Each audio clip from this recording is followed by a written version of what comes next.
피터는 누구나 호감을 갖는 사람이다. 36세인 그는 완벽한 삶을 살고 있다. 평생의 연인과 결혼해 두 아들을 두었다. 누구나 부러워하는 교회의 멋진 집도 갖고 있다. 성공한 소프트웨어 엔지니어인 그는 직업 생활의 최전성기를 구가하고 있다. 이렇게 팔방미인이 아니었다면 사람들은 그를 좋아하지 않았을 것이다. 그런데 그는 실제로 팔방미인이다. 밝은 성격에 배려심도 있고 늘 품위를 지키며 주변에 관대하다. 어느 모로 보나 피터는 행복한 삶, 번창하는 삶을 살고 있다. 그러나 반드시 그렇지만은 않다. 겉으로 보이는 그의 모습은 이야기의 일부에 불과하다. 말끔하고 건강해 보이는 겉모습 이면에서 피터는 고혈압과 두통, 피로감으로 고생하고 있다. 주말에 아들과 활동적인 놀이를 하고 아내와 시내에 가고 싶어도 그동안 밀린 잠을 자야 한다. 피터의 말에 따르면 매일 오후가 되면 어김없이 두통이 찾아오고 하루를 마치고 집에 귀가할 즈음이면 완전히 녹초가 되고 한다. 물론 의사를 찾아가 봤다. 의사는 피터의 혈압이 상당히 높아 혈압 강화제를 처방하겠다고 했다. 처음에 약으로 혈압이 충분히 내려가지 않자 의사는 두 번째 약을 처방하자 혈압 수치가 내려갔다. 하지만 두 번째 약은 발기부전을 일으켰다. 피터는 한동안 자신의 말에 따르면 아슬아슬한 미끄럼길을 걸어야 했다. 혈압을 조절하는 동시에 아내와의 잠자리도 원활하게 유지할 수 있는 최적의 약의 배합을 찾으려 애썼다. 그러나 잘 되지 않았다. 피터의 대학 동기인 의사는 최적의 약 배합을 찾을 수 있다고 했지만 피터의 두통과 피로감, 성기능 장애는 계속되었다. 게다가 이제 우울증이라는 먹구름까지 몰려왔다. 의학적으로는 피터에게 아무 문제가 없었다. 혈압을 제외하고 건강상 아무 문제가 없었다. 언제 마지막으로 감기에 걸렸는지 기억이 나지 않을 정도였다. 대학 때 육상 선수였던 피터는 아직도 100m를 15초에 주파할 정도로 날쌔다. 부하 심전도 스트레스 테스트도 가볍게 통과했다. 두통을 제외하고 그때까지 피터에게 신체의 통증과 불편감은 남의 일이었다. 그의 말에 따르면 피터는 축복받은 사람이었다. 그렇다면 그는 왜 그토록 몸이 안 좋다고 느끼는 걸까? 왜 그렇게 활력이 없고 잠만 자고 싶은 걸까? 캐서린은 64세 여성으로 그녀 역시 누구나 호감을 갖는 스타일이다. 활달하고 재미있으며 대담한 성격의 그녀는 얼마 전에 두 자녀와 그들의 배우자, 친구와 친척 5손자가 준비한 성대한 파티에서 40주년 결혼 기념식을 치렀다. 캐서린은 시내 중심가에 있는 대기업 작은 부장의 사무실에서 20년 넘게 일했다. 근무 환경도 좋고 보수도 괜찮았다. 얼마 전 캐서린은 민간 의료보험인 POS에 가입했다. 회사가 보험료의 20%를 내고 나머지는 그녀가 2달에 한 번씩 받는 급여에서 지불한다. 그런데 이 의료보험은 캐서린 본인의 필요에만 충당하며 4살 연상 남편인 테드는 메디케어에 가입해 있다. 그런데 캐서린은 의사를 자주 만난다. 손과 발에 관절염이 있고 혈압도 약간 높다. 어머니처럼 자신도 조기에 폐경을 겪었다. 골다공증으로 고생한 어머니와 마찬가지로 캐서린 역시 주치의의 말에 따르면 골밀도가 그리 좋지 않다. 캐서린은 골다공증 관리 프로그램에 의해 보살핌을 받고 있다. 캐서린은 현재 관절염, 고혈압, 골다공증이라는 3가지 증상 때문에 6종류의 약을 복용하고 있다.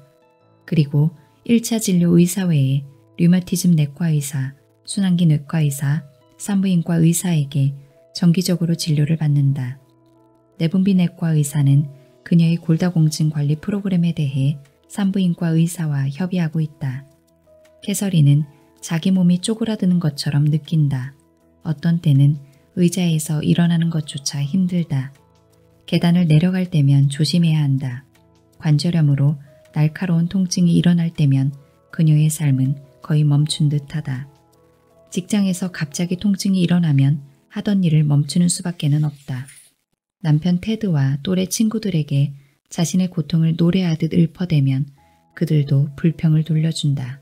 그녀는 이 늙고 아픈 이들이 자신이 알던 사람들이 아닌 것 같다. 하지만 캐서린은 피터와 마찬가지로 특별한 병에 걸리지 않았다. 약물로 제압하거나 간단히 제거할 수 있는 병에 걸린 것이 아니다. 피터보다 나이는 2배나 많지만 캐서린은 노인이 아니다. 그녀의 의사는 그녀가 보이는 여러 증상들이 노화의 일부라고 자주 말하면서 체중을 좀 줄이라고 권한다. 캐서린은 무릎이 아파 걷는 속도가 조금 느리긴 해도 언제든 테드와 산책을 나갈 수 있다. 이제 그녀가 걱정하는 것은 무릎이 더 나빠지지 않을까 하는 것이다. 수술을 받아야 하는 건 아닐까? 어머니처럼 그녀도 뼈가 부러지지 않을까? 고혈압이 어느 날 뇌졸중으로 바뀌는 건 아닐까? 통증이 점점 심해지진 않을까? 통증이 더 자주 찾아오지 않을까? 통증이 아예 가시지 않으면 어쩌지? 어떤 의사는 계속 몸을 움직이라고 하고 어떤 의사는 쉬라고 한다. 캐서린은 2년 후면 은퇴해 사회보장제도의 혜택을 받는다. 테드도 그때쯤 은퇴할 계획인데 70세가 되면 연금 수령액이 최고액에 이를 예정이다. 두 사람 모두 직장에서 연금을 받고 은행 예금도 얼마간 있다. 대단한 금액은 아니지만 두 사람이 제3의 인생을 즐기는데 필요하다고 생각했던 정도는 되었다. 그런데 이제 그것도 확신할 수 없다. 캐서린은 자신의 제3의 인생을 병원과 약국에서 보내야 하는 게 아닌지, 또 이제껏 모은 돈을 메디케어 외에 추가 보험과 본인 부담금에 충당해야 하는 건 아닌지 걱정하고 있다. 무엇보다 의자에 앉아 통증과 노쇠, 두려움에 파묻힌 채 노년을 보내야 하는 건 아닌지 불안하다. 물론 당신은 사람들이 호감을 갖는 이 두 사람을 개인적으로 알지 못할 것이다. 하지만 그들이 처한 상황에는 어느 정도 공감할 것이다. 두 사람 모두 병상에 누워 지내지 않는다. 두 사람 모두 이렇다 할 질병이 있는 것도 아니다. 두 사람 모두 약간의 활동 제약이 있기는 해도 살면서 해야 할 일을 하지 못하거나 삶의 기쁨을 누리지 못하는 사람이 아니다. 그렇다. 그들은 다만 약간의 제약을 받고 있을 뿐이다. 그런데도 정말로 끝이 보이지 않는다. 무슨 일이 일어나고 있는 걸까? 우리는 우리가 예전보다 오래 산다는 사실을 안다.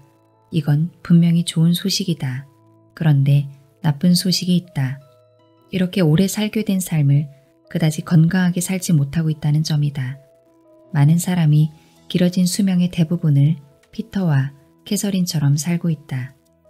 크게 아픈 것도 아니지만 그다지 건강한 삶도 아니다. 우리는 모든 게 문제없던 좋은 시절과 모든 게 문제였던 나쁜 시절 사이에 어정쩡하게 끼어 있다. 이 둘을 명확하게 구분하기 어렵다. 제약은 언제든 우리에게 닥칠 수 있다. 늘 우리를 따라붙는 제약이 신체적, 정신적, 정서적으로 우리를 쇠약하게 만들고 있는 것이다. 만성질환은 사라지지 않고 조금씩 더 악화되는 지속성, 재발성 질환이나 증상이다. 이것 때문에 우리는 길어진 수명을 충분히 즐기지 못하고 있다. 만성질환 때문에 제 수명을 다하지 못하고 당장 죽는 것은 아니지만 우리의 삶은 만성질환에 이르는 통증과 불편, 제약으로 커다란 부담을 안는다. 이렇게 만성질환은 우리의 삶의 질을 떨어뜨린다.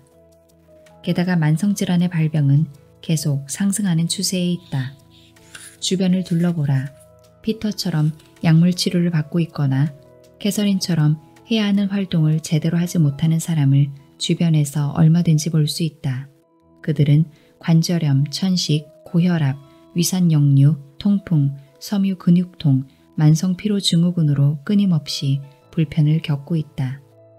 실제로 만성질환은 전에 없이 빠른 속도로 확산하는 추세다.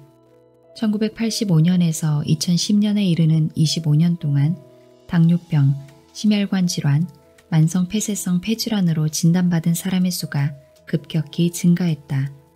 전에 없이 많은 사람이 뇌졸중과 우울증을 겪고 있다. 점점 더 많은 사람이 골다공증으로 인한 뼈 손실, 근력 손실, 신장 및 간 질환, 노화에 따른 시력 감퇴를 겪고 있다. 아동의 자폐증과 노인의 치매 발병도 놀랄 만큼 증가했다. 오늘날 미국 성인 인구의 거의 절반에 해당하는 1억 3,300만 명이 최소 한 가지 이상의 만성질환으로 고생하고 있다. 65세 이상을 대상으로 하는 메디케어 수익자들의 통계도 점점 악화하고 있다. 수익자 중 절반 이상이 동시에 여러 가지 만성질환 치료를 받고 있다. 가령 당뇨병에다 고혈압, 심장병을 함께 앓는 시기다. 그리고 이 모든 상황은 커다란 비용을 치르고 있다. 미국 질병통제예방센터는 만성질환 관리에 미국 전체 건강 지출 비용의 78%가량이 투입되는 것으로 추정하고 있다. 한 가지 만성질환을 가진 사람에게 투입되는 건강관리 비용은 만성질환이 없는 사람에게 투입되는 비용의 거의 3배에 달한다. 5가지 이상의 만성질환을 가진 환자에게 투입되는 비용은 만성질환이 없는 사람에게 투입되는 비용의 무려 17배에 달한다고 한다. 세계경제포럼의 2011년 연구에 따르면 2030년이 되면 전 세계적으로 만성질환 치료에 투입되는 비용이 47조 달러를 넘어설 것이라고 한다. 몇 개 국가를 넘어뜨릴 만한 경제적 충격이라고 할 수 있다. 비용 외에도 우리가 잃는 것이 있다. 만성질환은 직장의 결근과 업무 생산성 저하의 주된 원인이 되고 있다. 질병통제예방센터는 미국인 10명 중 7명이 만성질환으로 사망하고 있다고 추정한다. 심장병, 암, 뇌졸중이 매년 전체 사망자의 절반 이상을 차지한다. 전 세계적 유행병인 만성질환은 사하라 사막 이남의 아프리카를 제외하고는 전염병이 앗아가는 것보다 더 긴 수명을 우리에게서 앗아가고 있다. 물론 개인적으로 고통받는 환자들이 치러야 하는 대가는 헤아릴 수 없을 정도다. 통증, 불편감, 점점 심해지는 장애와 기능 부전, 주변에 부담을 안기는 존재라는 수치심, 삶의 질 저하에 따른 슬픔 등의 부담감을 어떻게 양으로 측정할 수 있을까? 실제로 2012년 말에 발표된 어느 연구에서는 67개 위험인자를 가졌다고 추정되는 질병들을 조사해 질병의 전 세계적 부담이 어느 정도 되는지 측정하는 시도를 했다. 1990년에서 2010년 기간을 대상으로 한 이 연구에서는 이른바 장애조정 생명연이라는 지표를 사용했는데 장애조정 생명연이란 이들 위험인자로 인한 조기 사망에 따르는 수명 손실과 건강 악화 상태로 사는 기간의 수명 손실을 합한 것이다. 이 연구는 전 세계적으로 질병에 관한 완전히 새로운 그림을 그리는 결과로 이어졌다. 세계 역사의 대부분 시간 동안 질병이 인류에게 안긴 부담은 걷잡을 수 없이 치솟는 유아와 아동의 조기 사망의 원인이었던 아동의 감염병 위험에 있었다. 그러던 것이 그 연구에 따르면 이제 그러한 위험은 삶의 나머지 한쪽, 즉 만성질환을 달고 사는 수명에 있게 되었다. 만성질환은 우리의 삶에 브레이크를 걸고 활력을 빼앗아 조기 사망에 이르게 한다. 실제로 6세 이하 유아 및 아동 사망률의 급격한 감소는 축하하고 감사할 일이지만 만성질환으로 인한 급격한 사망률 증가로 상쇄되고 말았다. 만약 당신이 우리 시대의 건강과 관련한 헤드라인을 찾고 있다면 만성질환이 바로 그것이다. 이 연구는 우리가 미처 알지 못했던 만성질환 발병의 급격한 증가 원인도 말해주었다. 그것은 바로 우리의 생활 습관이다.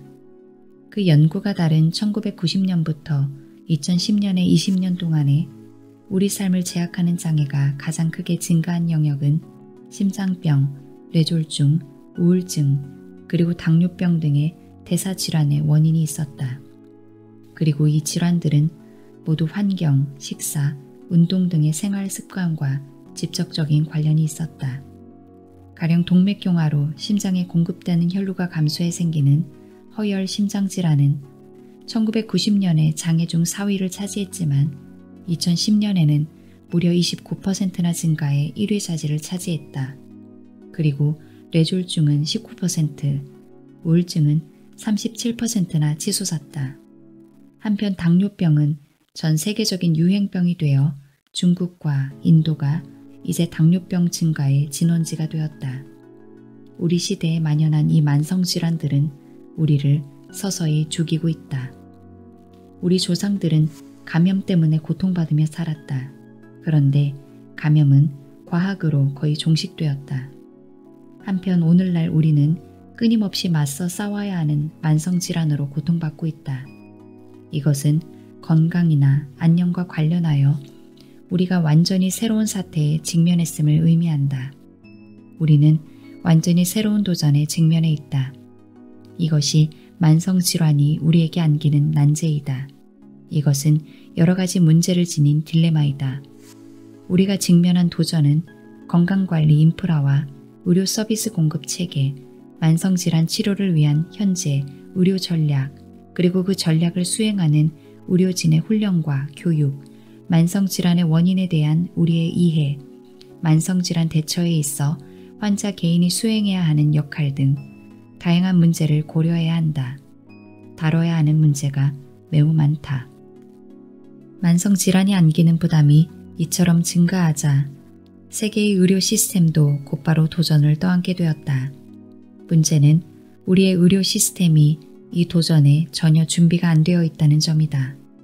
물론 현재 우리는 감염병 치료와 급성 치료에 필요한 고도로 정교한 의료 인프라를 갖추고 있다. 이 인프라는 정밀무기에 버금가는 정밀함을 지니고 있다. 아프거나 부상을 입은 채로 병원과 클리닉을 들어선 당신은 나갈 때는 치료를 받고 나간다. 몸의 상처 부위를 봉합하고 문제가 있는 곳에 진단을 받으며 손에 처방전을 든 채로 말이다. 의사와 건강 전문가의 훈련, 치료 과정과 조치들, 병원 및 클리닉의 조직, 보험과 보상 등이 인프라를 구성하는 모든 것이 단일 원인에서 유래하는 감염병을 치료하고 급성 부상과 심장병, 뇌졸중 등의 의료 사건을 복구하는 데 맞춰져 있다. 그러나 불행히도 질병에 대한 이러한 임기응병식 대응 방식은 오늘날의 건강 이슈인 만성질환에 대처하는 데는 전혀 적합하지 않다. 또 치료와 돌봄을 제공하고 관리하는 책임이 있는 의사와 그 밖의 의료 전문가에 대한 임상교육 역시 만성질환에 대처하는 데 적합하지 않다. 미국과 세계 각국의 의학교육은 의사들이 위기관리 전문가가 되는 데는 최선의 역량을 발휘하기는 하지만 만성질환을 다루는 법에 관해서는 많이 교육하지 않는다. 그 단절은 매우 심각하다. 만성질환 관리에 들어가는 비용이 우리의 의료비 지출액의 80%에 이름에도 의사들을 여기에 훈련시키는 데 쏟는 시간은 거의 제로에 가깝다. 더욱이 증상이 발현할 때마다 완화시키는 만성질환에 대한 지금의 접근 방식은 위기시 급성치료를 제공하는 목적으로 개발된 현재의 의료 제공 방식과는 다른 패러다임을 요구한다. 단일하고 쉽게 식별할 수 있는 시작과 끝이 없기 때문에 현재 우리가 다루고 있는 만성질환은 장기적인 관리가 필요하다. 실제로는 환자 자신이 스스로 관리해야 한다. 그런데 감염병과 응급시 급성치료에 초점을 맞춘 오늘날의 의료 인프라는 환자 본인의 장기적 관리가 필요한 만성질환에는 적합하지 않다. 오늘날 의료 인프라는 성공의 절대적 전제 조건인 장기적 자기 관리에 필요한 도구를 갖고 있지 않다. 물론 많은 의과대학이 실제로 의사훈련에 관한 새로운 사고방식으로 실습 과목에 변화를 주기 시작했다. 워싱턴주 시애틀에 있는 바스티어 대학교를 비롯한 몇몇 의과대학이 만성질환 관리에 임상적으로 적용할 수 있는 의술을 훈련하고 있다. 이런 변화는 매우 환영할 만한 일이지만 이런 상황은 현재 우리가 시행하고 있는 의료 서비스와 우리에게 필요한 의료 서비스가 단절되어 있는 현상을 더 두드러지게 만든다. 이 단절의 중심에는 감염병을 일으키는 단일한 원인 또는 단일한 작용인자를 찾을 수 있다는 근본적인 의학적 사실이 존재한다. 이 사실은 확인 가능한 발병 원인과 작용인자를 찾아 질병의 치료약물을 개발하는 명확히 규정된 과정의 토대가 되었고 그 과정을 수행하는 거대 제약 산업을 탄생시켰다. 우리 몸에서 일어나는 대사 과정에 관하여 고등학교 생물 시간에 배운 내용을 기억하는가? 우리 세포 안에서는 매 순간 단계별로 수없이 많은 생화학 반응이 일어나고 있다. 간단히 말하면 질병은 우리 몸에서 일어나는 대사 과정 중 과하게 활성화된 작용 때문에 일어난다고 할 수 있다. 이렇게 과하게 활성화된 작용을 저지하는, 즉 그 작용을 막고 방해하며 어떤 식으로든 변화시키는 약물을 찾거나 만들 수 있다면 그 질병이 미치는 영향을 다소간 변화시켜 증상을 줄일 수 있다. 이것이 약물이 하는 일이다. 과거에는 약물을 약초 등의 천연물질로 만들었다. 자연적으로 생기는 푸른 곰팡에서 추출한 페니실린 같은 항생제의 경우 박테리아나 곰팡이의 대사작용으로 생긴 물질이었다. 이 자연유래 화합물은 감염성 질환을 일으키는 박테리아의 고유한 과정인 세포벽 합성이라는 대사 과정을 억제하는데, 세포벽 합성은 동물 세포에서는 발견되지 않는 과정이다. 박테리아 세포의 대사와 인간 세포의 대사가 이처럼 운 좋게도 서로 구분되는 특징을 보임으로써 항생제는 사용하기 안전하면서도 매우 선택적인 자국력을 가질 수 있었다. 의사들이 원했던 바로 그것이었다. 항생제는 질병의 원인을 변화시켜 질병을 어느 정도 사라지게 만들었다. 제2차 세계대전에서 수많은 생명을 구한 항생제의 성공에 우쭐해진 제약산업은 이제 감염병을 넘어 만성질환을 진단받은 환자들이 겪는 질병으로 눈을 돌렸다. 만성질환에 대해 과학자들은 자신들이 특정 감염을 일으키는 병균을 찾을 수 없다는 사실을 알고 있었다. 대신에 과학자들은 특정 만성질환의 주요 증상과 연관이 있는 생물학적 과정을 알아내 이 과정이 미치는 영향을 변화시키는 약물을 개발하고자 했다. 그럼으로써 복잡한 대사 과정에서 일어나는 오작동을 막거나 변화시키는 것이 과학자들이 목표한 바였다. 이 약물을 개발하기 위해 완전히 다른 개발 과정이 만들어졌고, 그것은 제약 산업을 크게 변화시켰다. 그 과정은 고철이랑 스크리닝이라는 과정에서 시작한다. 이 과정에서 화학자들은 실험실에서 합성한 수만 개의 화학물질이 목표한 대사작용에 정확히 어떤 식으로 영향을 미치는지 평가한다. 대사 과정의 특정 단계를 억제하는 데 필요한 양이 적을수록 그 화학물질은 더 큰 활성을 가진 것으로 간주되며 그 약물은 더 효과적이라고 판단된다. 이 스크리닝 과정에서 높은 활성과 안전성을 보이는 약물은 인간을 대상으로 실험을 진행하며 실험을 통과한 약물은 시장에 출시된다. 다시 말해 당신의 의사는 당신에게 특정 대사 과정의 오작동으로 발생한 급성 질병에 대한 단기적 치료법으로 그 약물을 처방할 수 있다. 그런데 만성질환과 관련해서는 다른 문제점이 있다. 오늘날 증가하는 만성질환의 부담은 복잡한 대사망의 특정 단계에 일어나는 문제에서 그 원인을 찾을 수 없다는 점이다. 우리가 만성이라고 부르는 질병과 증상은 다양한 원인에서 발생하며 그 원인들 각각은 자신만의 증상으로 표현된다. 그리고 그 질병에 대한 약은 병의 근본 원인이 아니라 주요하게 드러나는 증상만을 치료하기 때문에 아무리 자주 많은 종류의 약물을 투여한다 해도 만성질환을 제대로 극복할 수 없다. 오히려 만성질환은 지속되며 반복해서 발병한다. 시간이 지나면서 더 악화되기도 한다. 이런 식의 치료는 건강한 상태를 회복하는 것이 아니라 장애의 정도를 오히려 키우며 삶의 질을 떨어뜨리는 결과로 이어진다.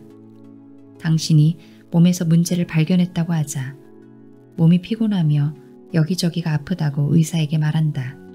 의사가 자세히 묻자 당신은 잠을 잘 못 잤고 집중이 안 되며 몸에 활력이 없고 몸이 녹초가 된 것 같다고 대답한다. 한 가지 질병에 대한 한 가지 원인을 찾는 제약 전략의 훈련을 받은 의사는 난처한 상황에 처한다. 어떻게 하면 이렇게 고생하는 환자를 도울 수 있을까? 당신이 호소하는 다중 증상을 완화하기 위해 의사는 여러 가지 약물을 처방한다. 의사가 이것 말고 무엇을 할 수 있겠는가?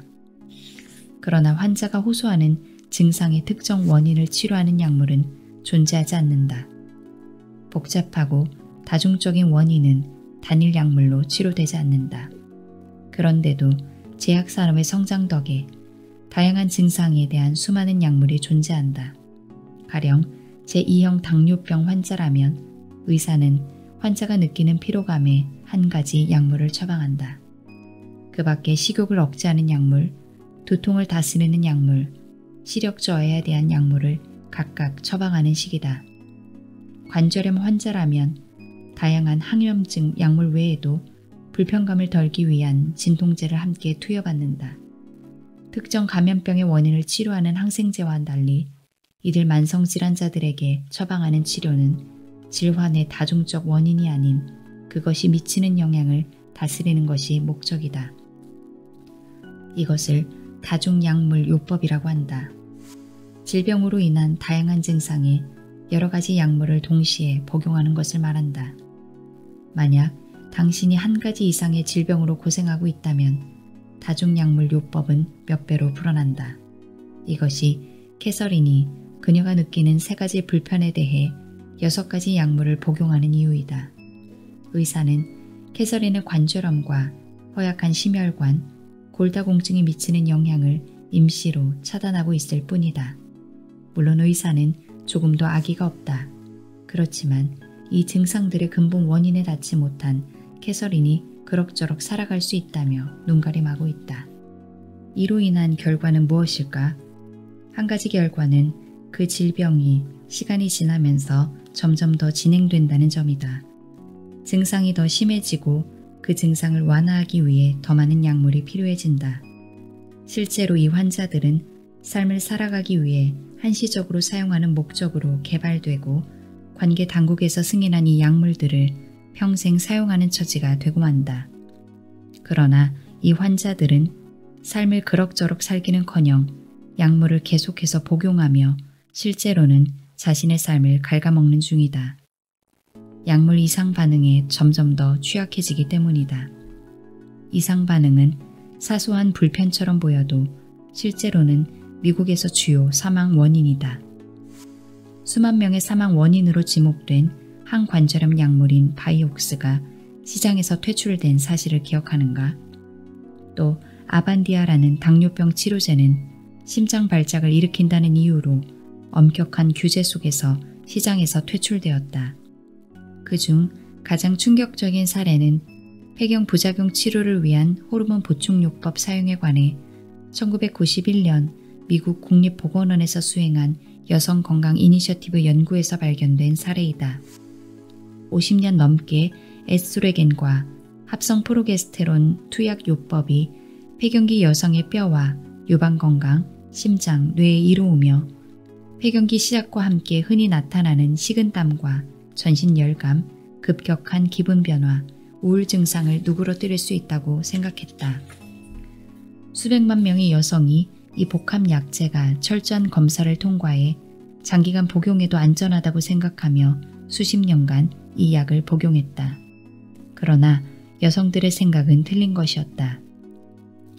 사실 여성 건강 이니셔티브 연구 이전에 호르몬 보충 요법에 관한 장기 연구를 수행한 적은 한 번도 없었다.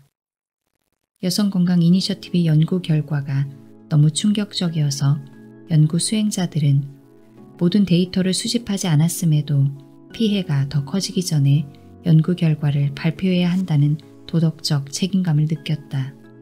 연구는 많은 여성에게 있어 특정 에스트로겐 합성물, 심장과 뇌 기능 개선에 효과가 없을 뿐 아니라 실제로 심장병과 치매 위험을 높였다는 사실을 발견했다. 어떻게 이런 일이 일어날 수 있었을까? 바이옥스, 아반디아, 프레마린, 프로게스테론 합성물은 모두 사람을 상대로 이중 맹검법과 위약 통제 실험을 거쳐 FDA의 승인을 받은 것은 물론 여러 분석 평가와 동물 모델에서 엄격한 안전검사를 통과한 약인데도 말이다. 가장 엄격한 안전검사를 통과한 약물이 어떻게 이런 비극적 결과를 낳았을까?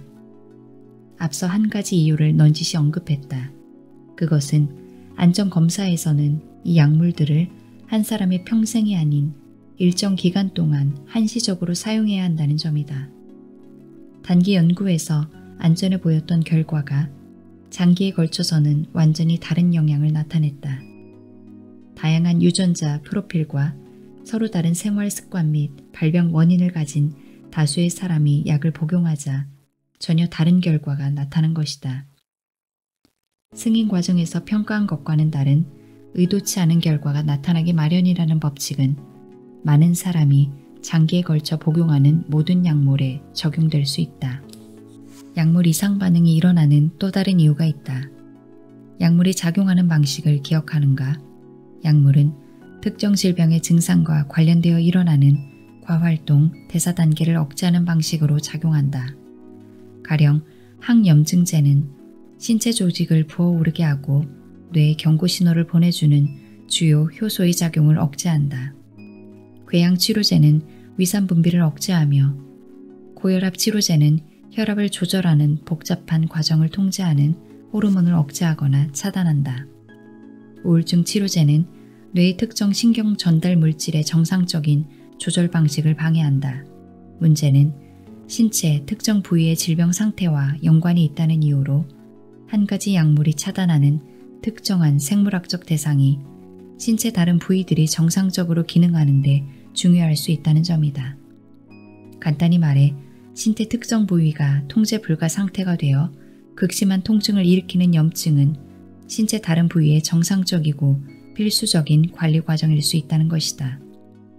환자가 오랜 기간 동안 항염증제를 복용하면 염증과 관련이 없는 정상적인 신체 관리 과정에 역효과를 미칠 수 있고, 그렇게 되면 언뜻 처음 문제와 무관해 보이는 위험한 상황을 초래할 수 있다. 실제로 그런 일이 일어나고 있다. 앞서 예를 든 피터처럼 혈압 강화제를 복용하면 당신의 혈압은 내려가겠지만 지속적으로 복용하면 성기능이 저하된다. 궤양약을 복용하면 궤양은 다스리겠지만 빈혈이 생길 수 있다. 당신이 먹고 있는 강력한 항염증제 덕에 당신의 관절염은 다스릴 수 있겠지만 신장병이 생길 위험이 높아진다. 그리고 항염증제 복용으로 특정 효소를 차단하는 것이 신체의 다른 계통에 어떤 영향을 미칠지 누가 알겠는가? 실제로 많은 경우에 우리는 매우 잘 알고 있다. 이 때문에 당신의 의사는 아세트아미노펜은 물론 이부프로펜과 나프록센 같은 비처방전 약을 너무 많이 복용하지 말라고 한다. 이부프로펜과 나프록센을 장기 복용하면 위출혈, 심장마비, 뇌졸중을 일으킬 수 있고, 아세트아미노펜 진통제를 과하게 복용하면 간에 심각한 손상을 일으켜 회복이 어려울 수 있다. 그렇다고 만성질환 증상을 다스리기 위해 이 약물들을 복용하는 것이 아무 가치도 없다는 뜻은 아니다. 다만 가능한 한 적은 수의 약물을 가장 적은 양으로 가장 단기간에 걸쳐 복용하는 것이 최선이다. 그렇다고는 해도 만성질환은 잘 사라지지 않으며 어떤 경우에는 더 악화되기도 한다. 이제 우리는 딜레마에 빠졌다. 우리는 급성 질병에 맞춤한 의료 시스템을 갖추고 있는 한편으로 우리의 의료 풍경은 피터나 캐서린처럼 만성질환으로 고생하는 사람들로 가득하기 때문이다. 단기적으로 작용하는 약물을 만성질환에 대한 장기적 치료법으로 적용하면 무서운 부작용이 일어나거나 질병의 증상만을 다스리는 데 그칠 수 있다. 게다가 증상은 시간이 지나면 정도가 더 심해지기도 한다. 우리의 의료 시스템과 그것의 토대가 되는 질병에 관한 우리의 이해 방식은 만성질환이라는 오늘날의 건강 현실에 있어서는 제대로 작동하지 못하고 있다. 이런 딜레마에 대해 사람들이 가장 흔히 보이는 반응은 이 딜레마를 피할 수 없다는 것이다. 우리가 이전보다 오래 살게 되면서 더 많은 만성질환을 겪게 되고 나이가 들면서 그 질환이 더 심해지는 것은 어쩔 수 없는 일이므로 그것을 받아들이라는 것이다. 글쎄, 그건 아닌 것 같다. 우리가 그것을 반드시 불가피한 일로 받아들여야 하는 것은 아니다. 우리 증조 할아버지 이야기를 해보자. 96년 인생을 사는 동안 할아버지는 여러 가지 직업을 거쳤다. 치과의사, 보석상, 목장주, 골동품 딜러, 그리고 카나스타 카드게임 선수로 오래 활동하셨다. 증조 할머니와는 65년간 결혼 생활을 했고 증조 할머니가 돌아가신 뒤 15년 동안 사귄 다른 여성분과는 100km가 넘는 거리를 버스를 타고 가서 만날 만큼 열정적인 분이었다. 96세 되시던 추수감사절 날에는 손자, 증손자들과 6시간 넘도록 카드게임을 하시고는 이제 손주들이 다 자란 걸 보았고 2명의 멋진 여자를 먼저 보냈으니 당신도 이제 가야 할 때가 되었다고 말씀하시며 자식들이 그걸 알아주기를 바라셨다. 그리고 그로부터 2주 후 증조 할아버지는 주무시던 중 세상을 뜨셨다. 말년에 증조 할아버지의 체력이 어느 정도 쇠한 것은 부정할 수 없는 사실이지만 할아버지는 한 번도 삶에 대한 열정을 잃거나 삶의 기쁨을 포기했던 적도 없었다. 사실 그럴 이유가 없었다. 할아버지는 아프지도 않았고 몸과 마음, 정신의 어디에 딱히 장애가 있던 것도 아니었다. 내가 보기에는 할아버지는 최적 수준의 건강과 안녕 상태로 당신의 유전자가 허용하는 최대치의 수명을 사셨다. 모든 사람이 그렇게 살 수 있다면 얼마나 좋을까? 실제로 모든 사람이 그렇게 살 수 있다. 그 이유에 대해서는 스탠퍼드 대학교 의과대학 교수인 제임스 프라이스 박사가 간략하고 강력하게 설명했다. 프라이스 박사는 자신의 의사 경력 초기부터 노화 자체가 질병의 원인이라는 증거가 전혀 없는데도 사람들이 나이가 들면서 만성질환을 점점 더 많이 겪는 이유에 특별한 관심을 가졌다. 1980년 뉴 잉글랜드 의학 저널에 실린 획기적인 논문에서 프라이스 박사는 사람은 젊었을 때 신체 기관의 기능을 일정량 비축해두는데 그 양이 평균적 일상생활의 필요량을 크게 넘어선다고 설명했다. 이것은 마치 필요할 때, 가령 트라우마와 부상, 질병에 걸렸을 때 꺼내 쓸 수 있는 생물학적 능력을 여분으로 비축해두는 저축예금 계좌와 같다. 예를 들어 심장과 폐는 스트레스 상황에서 휴식 시 기능에 필요한 것보다 서너 배로 반응을 증가시킨다. 게다가 스트레스가 종료되면 심장과 폐의 기능은 역효과를 전혀 남기지 않은 채 정상 기준치로 돌아간다. 이것은 다른 모든 신체 기관계도 마찬가지다. 독소와 약물과 알코올을 견디게 하는 간 기능, 혈압을 조절하는 신장 기능, 지구력과 관련된 근육 기능, 감염에 저항하는 면역 기능, 기억 및 인지 기능과 관련된 뇌 기능이 모두 그렇다. 이들 각 기관은 각자 자신의 비축분을 가지고 있어 예외적 필요 시에 예외적 반응을 일으키며 그것이 지나고 나면 정상 상태로 회복하도록 되어 있다. 그런데 우리는 나이가 들면서 신체 기관의 기능 비축분을 점점 상실한다. 저축계좌의 잔금이 점점 줄어드는 것이다. 위의 경우에 피터보다 캐서린의 잔금이 더 적다. 이것은 필요시에 꺼내 쓸 수 있는 기능이 점점 줄어든다는 의미이며 또한 각 기관이 정상 상태로 회복하는 능력도 나이가 들수록 떨어진다는 의미이다. 신체 기관의 기능 비축분을 상실하는 속도에 따라 각 개인의 생물학적 노화 과정이 어느 정도 결정된다. 사람마다 기관의 기능 비축분을 상실하는 속도가 다르며 이에 따라 노화의 속도도 다르다는 사실이 증명되었다. 우리 주변에는 50년을 살았지만 생물학적으로는 70세인 사람이 있다. 이런 사람은 자신이 늙었다고 느끼고 늙어 보이며 실제로 늙은 사람처럼 행동한다. 그리고 그것은 사실이다. 신체 기관의 기능 비축분을 상실했다는 점에서 그들은 실제로 늙었다고 할 수 있다. 반면에 우리 주변에는 실제로 70년을 살았음에도 생물학적 나이는 평균 50세에 불과한 사람도 있다. 우리는 그런 사람을 별로 좋아하지 않지만 그런 사람을 알고 있다. 프라이스 박사가 논문에서 가르쳐준 것은 우리의 생물학적 나이가 만성질환에 걸릴 개인별 위험성과 관련이 있다는 사실이다. 지난 100년간 우리의 평균 수명이 거의 2배로 늘었지만 우리는 늘어난 수명의 많은 부분을 만성질환에 발목 잡힌 채 장애 상태에서 살아갈 위험 속에서 보내고 있다. 다시 말해 우리는 늘어난 수명의 많은 시간을 신체기관의 기능 비축분을 꺼내 쓰고 소모하고 상실하는 등 생물학적 노화를 가속화하며 보내고 있다. 따라서 우리가 나이가 들면서 신체기관의 기능 비축분 상실을 줄일 수 있다면, 그렇게 해서 생물학적 노화를 늦추고 우리가 겪는 불필요한 만성질환의 양을 줄일 수 있다면 평균 수명을 늘릴 수 있을 뿐 아니라 활력 있게 사는 시간을 늘릴 수도 있고 노쇠와 장애 상태로 사는 기간을 줄일 수 있다. 프라이스 박사는 이것을 유병 기간의 압축이라는 말로 표현했다. 장애가 시작되기 전 시간을 늘림으로써 장애가 시작되는 시점부터 사망 시까지 시간을 최대한 압축할 수 있다는 의미이다. 간단히 말해 우리가 더 젊은 상태로 오래 살 수 있다는 것이다. 그러면 더 젊게 더 오래 사는 방법은 무엇일까? 프라이스 박사는 특정한 생활 습관 행동을 실천하고 특정한 생활 환경을 마련하면 신체기관의 기능 비축분을 최대한 오래 유지할 수 있다고 보았다.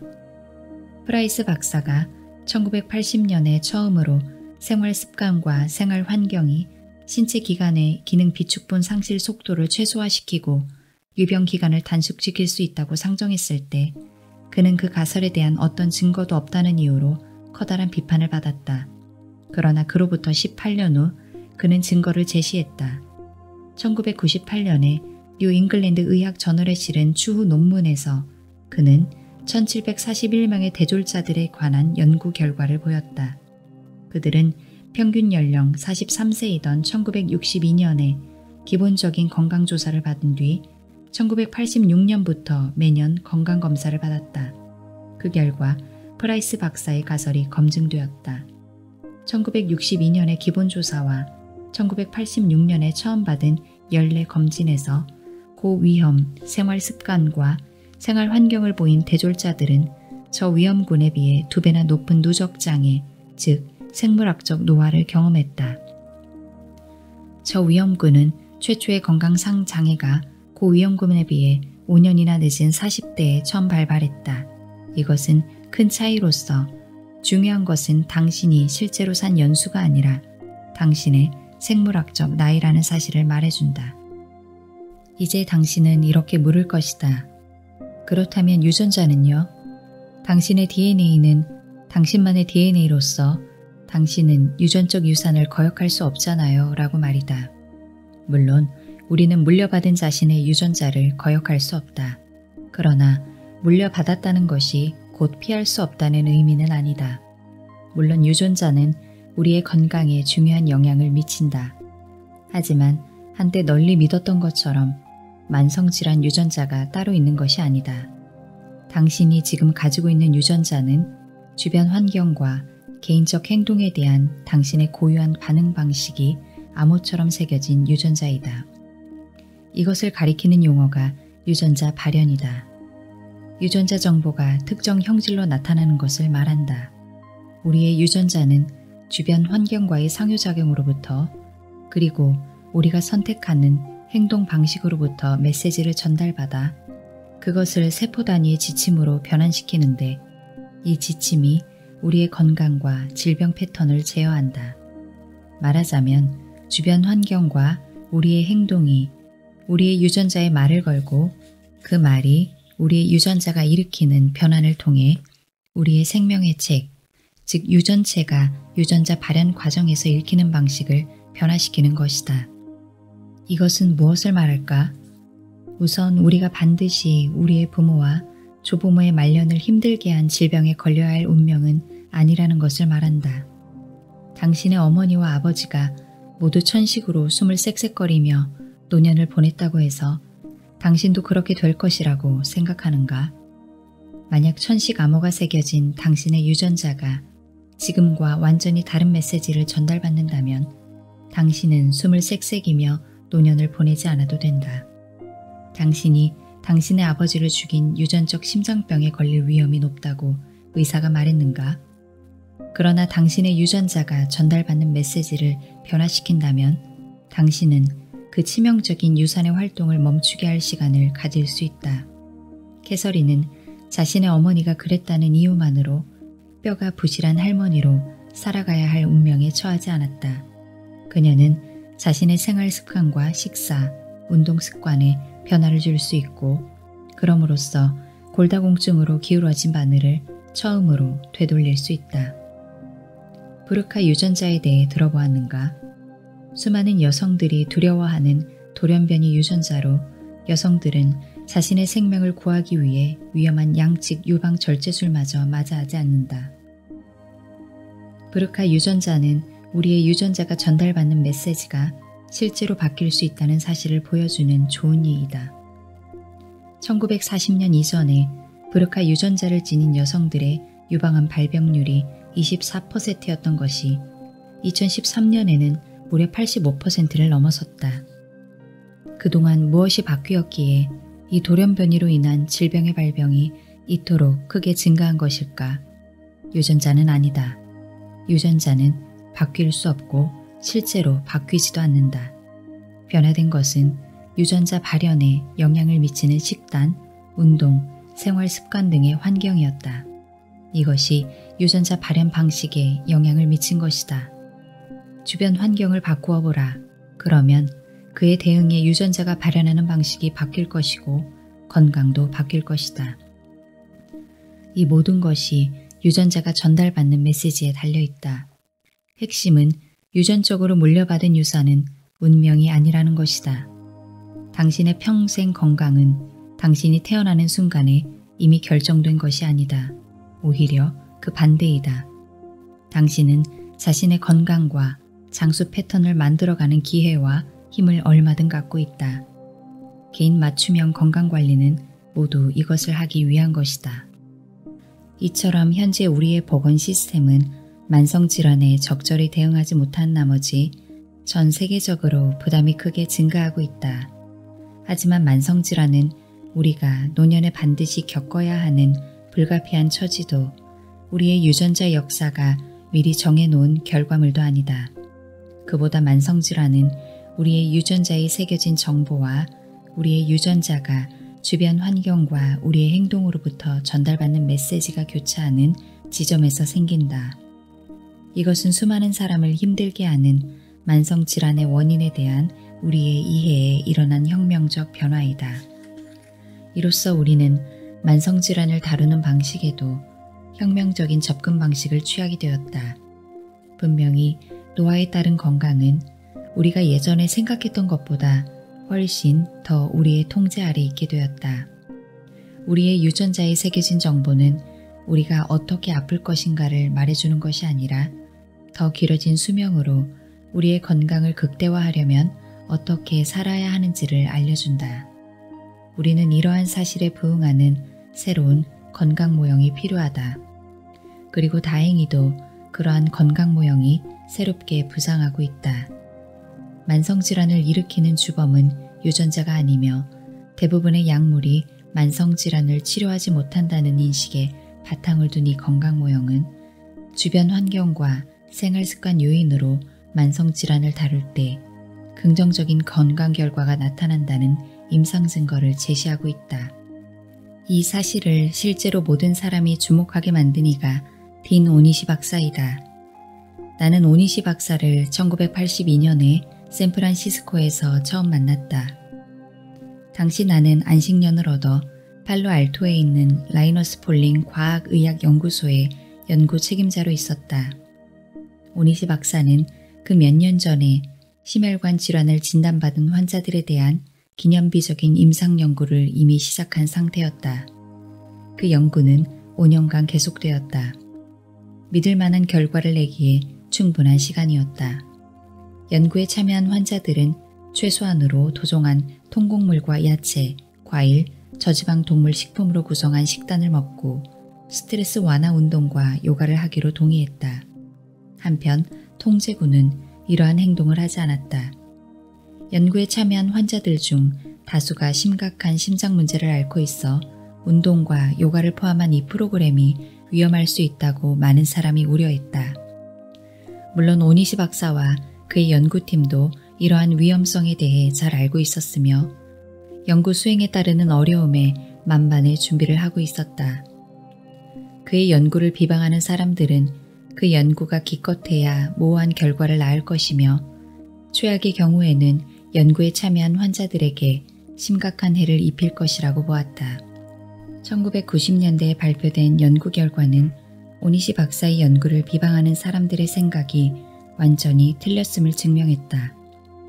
심장으로 들어가는 대동맥의 플라크 양을 측정하는 양전자방출 단층 촬영 정밀 진단 기술을 사용한 오니시 프로그램은 연구 참여 환자들이 5년간 이 프로그램을 시행받고 기존 플라크의 양이 소량 줄어드는 결과를 보였다.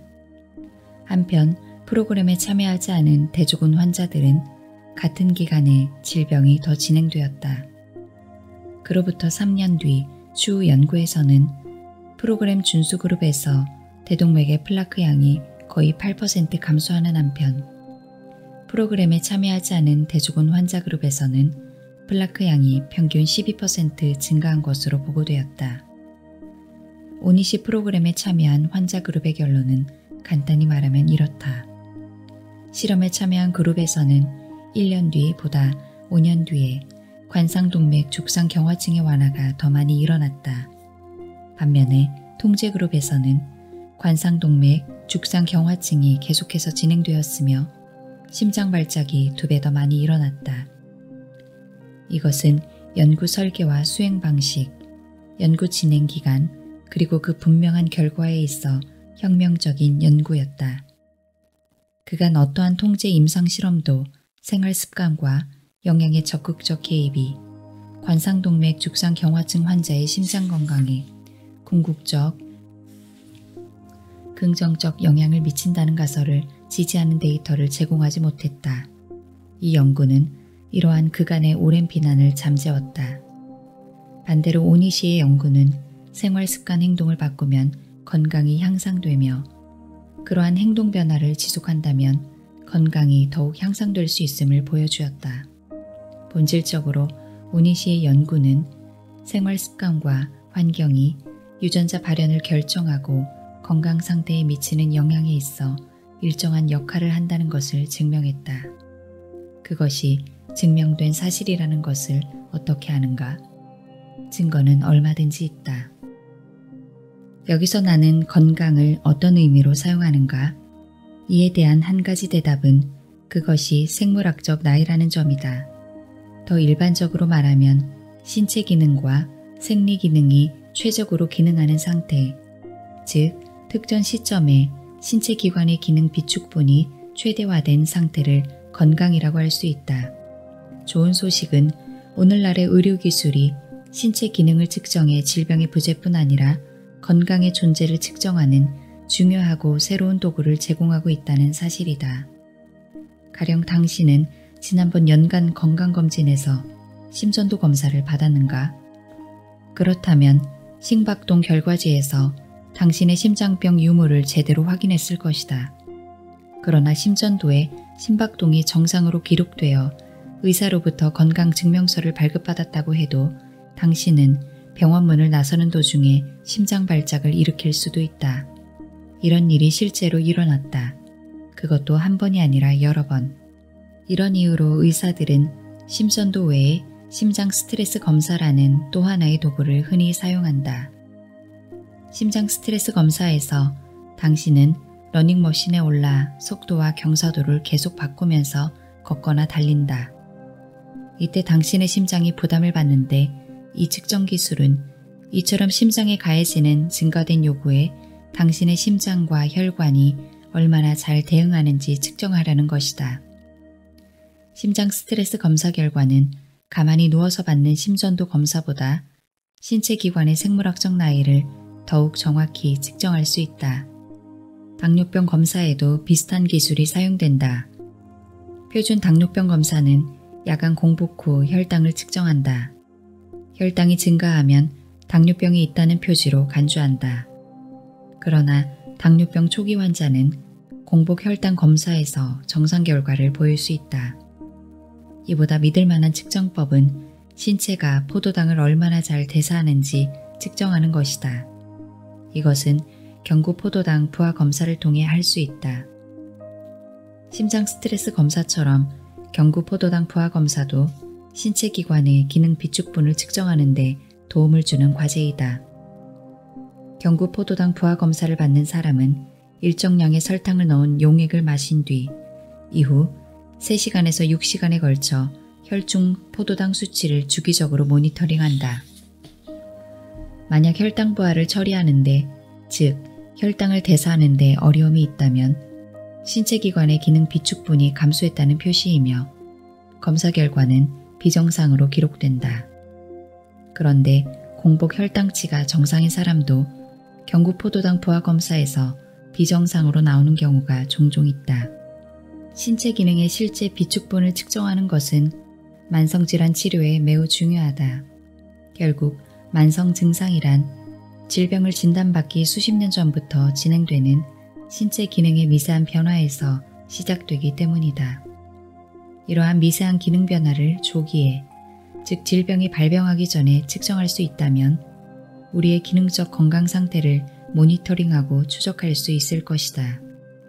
그리고 그렇게 하는 방법이 있다. 그것은 생체 지표라는 것을 통해 가능하다. 생체 지표는 의학에 커다란 변화를 일으키고 있다. 생체 지표는 우리의 기능적 건강 상태를 가리키는 지표이다. 생체 지표는 우리의 유전자가 우리의 고유한 생활 습관이나 우리가 처한 다양한 조건과 상태에서 어떻게 발현되고 있는지 보여준다. 혈압, 체지방률, 혈중 포도당과 혈중 중성지방, 혈중 콜레스테롤 수치, 콜레스테롤이 HDL 또는 LDL 형식으로 포장되는 방식 등은 모두 흔한 생체 지표 가운데 일부이다. 이 모든 것이 우리의 유전자가 어떻게 생리적, 신체적, 정신적 기능으로 변환되고 있는지 나타낸다. 즉 이것들은 우리의 유전자 발현을 나타내는 지표이다. 우리가 스트레스를 받고 감염되고 휴가 동안 정크푸드만 먹고 트라우마에 직면하고 독수에 노출되면 우리의 유전자 발현은 이에 반응해 변화한다. 우리가 처한 환경이 변화하면 환경과의 상호작용도 그에 따라 변화하며 우리의 유전자도 신체가 평화 상태일 때 받던 것과 다른 메시지를 받게 된다.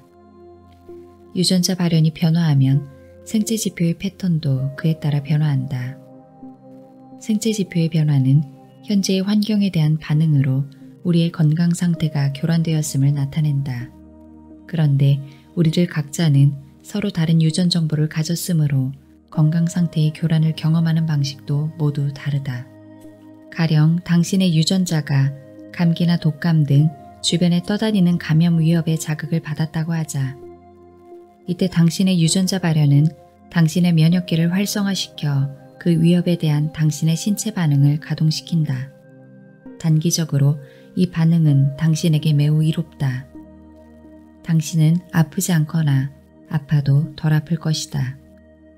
그러나 장기적으로 볼 때 유전자 발현의 이러한 변화는 단기적으로 당신에게 이루었던 것을 이에 지속적으로 관여하는 신체 조직과 세포 기능에 부상을 입히는 상태로 바꿀 수 있다. 이 부상을 만성질환이라고 부른다. 이것은 무엇보다 만성질환이 일반적으로 우리가 병에 걸린다고 할 때처럼 걸리는 병이 아니라는 것을 의미한다. 당신은 야구에서 야수가 라인드 라이브 타구를 낚아채는 방식으로 만성질환에 걸리지 않는다. 질병은 이 단어의 순수한 의미에서 실제로 존재하는 것이 아니다. 이것이 내가 질병은 허상이라고 말하는 이유이다. 그보다는 각 개인의 고유한 유전자 조합이 그가 인지한 위협에 대해 시간에 걸쳐 반응을 일으키며 특정 신체 조직의 기능이 변질되는데 이 부상은 땔감을 쌓아 올린 불처럼 천천히 타들어가 지속적인 저강도 손상을 일으킨다. 우리는 이것을 질병이라고 부른다. 그리고 이 질병이 일정 기간 지속되면 만성질환이라고 부른다. 그런데 우리의 식단과 환경, 생활 습관에서 전달받는 메시지에 실제로 반응하는 주체는 우리의 유전자이다.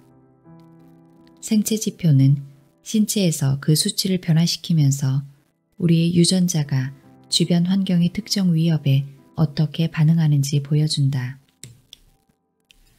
중요한 것은 지금부터다.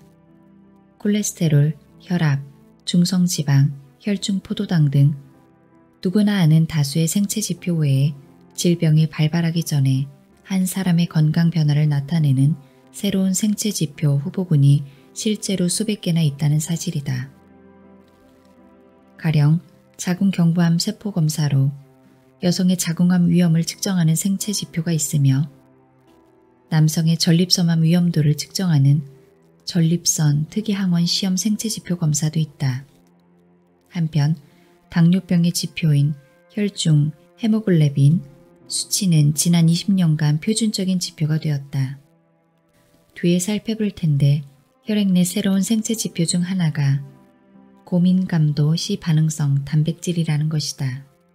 이것은 만성염증을 나타내는 지표로서 특히 혈액 내 동반 지표인 호모시스테인과 함께 주요 5대 만성질환 중 4가지인 심장병, 관절염, 당뇨, 치매 위험을 조기에 경고하는 지표이다.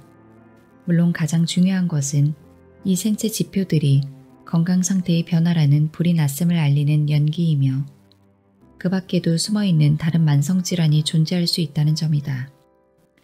이 불의 낌새를 미리 알아챌 수 있다면 잠재적 만성질환을 피하거나 그 진행을 변형시키는 조치를 취할 시간을 벌 수 있다. 분명 기근이나 감염병 같은 환경적 요인도 있다. 이 요인들은 각 개인의 유전자 역사와 무관하게 모든 사람의 건강에 영향을 미치는 유전자에 강력한 메시지를 보내며 생체 지표는 그 사실을 기록한다.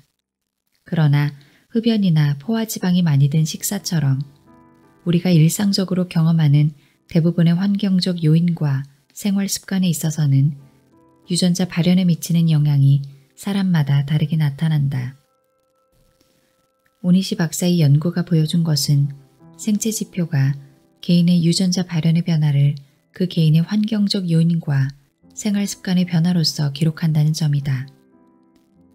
박사의 프로그램을 따라 식사와 운동량의 변화를 준 연구 참여자들의 생체 지표는 심장 기능이 향상되었음을 보인 반면 프로그램을 시행받지 않은 사람들의 심장병 생체 지표에는 변화가 없었으며 그들의 심장 기능은 오히려 더 떨어졌다.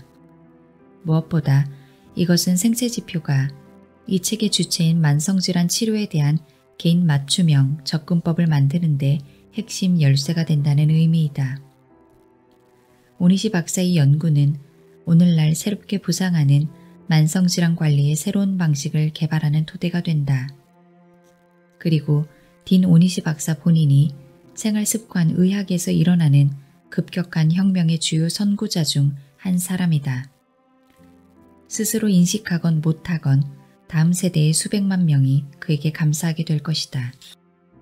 오니시 박사의 연구는 만성질환에 있어 유전자와 환경 요인이 서로 연관되어 있다는 증거를 제시했다. 박사의 연구 이후 유전자 환경 요인의 연관성을 심장병, 관절염, 치매, 암, 제2형 당뇨병, 그리고 당뇨병의 흔한 부작용인 만성신장질환, 뇌졸중, 간질환, 신경병증, 시력 상실 등 오늘날 의료비의 대부분을 차지하는 만성질환에 적용하는 데 커다란 진전이 있었다. 이처럼 만성질환이라는 난제에 대한 우리의 이해에 발전이 있었다. 증가하는 만성질환의 전 세계적 부담을 다루는 우리의 접근 방식에 변화를 일으키는 중요한 첫 단계에 진전이 일어난 것이다. 그러나 우리의 최종 도전은 여전히 남아있다. 그것은 새로운 접근법의 건강 결과를 극대화하기 위해서는 각 개인의 맞춤한 방식이 필요하다는 점이다.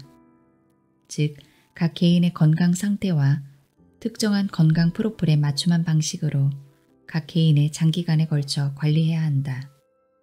그렇다면 개인 맞춤형 접근 방식과 개인별 자가관리가 그토록 중요한 이유는 뭘까? 무엇보다 우리는 누구에게나 맞는 접근 방식은 본질적으로 일관성이 없고 성공을 보장하지 못하는 제한이라는 사실을 현재의 임상 연구를 통해 알고 있다. 치료 계획을 평가하는 모든 임상 연구에는 늘 해당 치료법에 잘 반응하는 참가자군과 잘 반응하지 않거나 역효과를 일으키는 참가자군이 동시에 존재한다. 여기서 잠시 주요 만성질환 관리에 있어 약물이 전반적으로 어느 정도 효과를 보이는지 평가하는 발표 데이터를 보자. 알츠하이머병 30%, 염증 80%, 천식 80%, 심장질환 60%, 우울증 62%, 당뇨병 57%, 편두통 52%, 류머티즘성 관절염 50%, 암 30%. 놀랐는가? 수많은 임상 실험을 거친 이 약물들의 오랜 사용 기간을 감안할 때 효과성이 상대적으로 낮다는 점이 의아하지 않은가? 여기에는 이유가 있다. 그것은 약물 규제 승인을 위한 임상 실험에서 약물 반응자의 결과가 비반응자의 결과보다 통계적 유의미성이 더 큰 실험 규모의 경우에는 흔히 비반응 참여자들의 결과를 간과하기 때문이다. 따라서 당신의 의사가 처방한 약물을 복용할 때 당신은 많은 사람에게 효과가 있었으나 또 다른 많은 사람에게는 효과가 없었던 치료법에 믿음을 걸고 있는 것이다. 당신은 손가락을 걸거나 행운의 부적을 갖고 다니며 그 치료법이 당신에게 효과가 있기를 기도해야 한다. 제약산업의 최고위에 있는 존경받는 과학자이자 한때 글로벌 제약기업 글락소스미스클라인의 부사장이었던 앨런 로지스 박사가 2003년에 이렇게 말한 것도 놀랍지 않다. 대부분의 처방약이 대부분의 사람에게 효과가 없다. 90%의 약물이 단지 30에서 50%의 환자들에게만 효과가 있다. 이것이 의사들이 한 가지 약물이 효과가 없으면 다른 약물을 처방하는 약물 치료라는 시행착오적 방식을 계속 사용하는 이유이다. 다양한 원인으로 일어나는 서로 다른 증상을 다스리기 위해 여러 가지 약물을 함께 사용하는 다중약물요법의 경우에 문제는 더 복잡해진다. 여기서 문제는 한 사람 안에서 여러 가지 약물이 상호작용하는 방식에 있다. 즉 하나의 약물이 다른 약물의 역효과를 일으키면서 약물들 사이에 혼선이 생길 수 있다는 점이다. 여러 약물을 동시에 복용하는 사람은 자신도 모르게 비통제 실험에 참여하는 것이나 다름없다. 한 사람이 동시에 복용하는 여러 가지 약물 조합의 안정성과 효과성에 관한 연구가 지금까지 한 번도 없었다는 점은 확실하다. 이상적으로는 한 개인에 있어 약물 조합의 잠재적 역작용뿐 아니라 효과성까지 평가하는 연구를 수행할 필요가 있다. 나는 수년 전에 스탠퍼드 대학교 의과대학의 할스테드 홀먼 박사에게 환자 권한 강화라는 말을 처음 들었다. 홀먼 박사는 나의 수십 년 경험으로 보건대 만성질환 예방과 관리의 올바른 방식인 환자 맞춤형 자기관리 의료의 4가지 원칙을 열거하며 주장했다. 그 원칙은 다음과 같다. 환자 개인의 질병의 원인을 찾아 성공적으로 관리하지 않으면 만성질환에 대한 완전한 치료는 존재할 수 없다. 환자 개인에게 맞춤한 일정 기간의 관리가 필수적이다.